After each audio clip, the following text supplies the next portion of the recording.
if you're a publicly owned corporation, the very idea of corporate responsibility is semi-mythological, especially in an era when those folks who believe that the whole purpose of a corporation is to maximize shareholder value have triumphed, and at least in the United States. And regardless of what fine words the fella supposedly in charge may say, if he's not maximizing shareholder value, they'll find somebody else who will. So I think corporate responsibility is something of an oxymoron.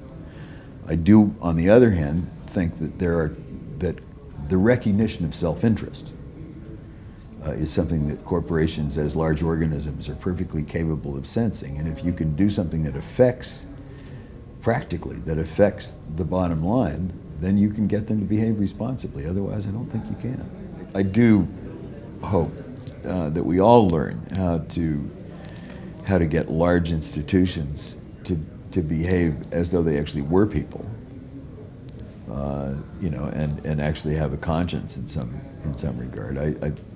As I say, I think it's challenging. The human race is presently in competition with a collective organism that may consist of us but is not like us and has a very limited sense of the future. Most companies don't live as long as human beings. They seem like they do.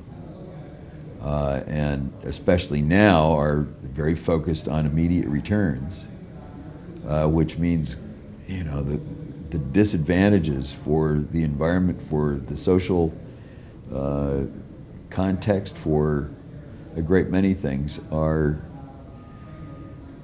increasing with the power of these institutions to, exploit them. And corporations have a natural hunger for more, even in the presence of enough.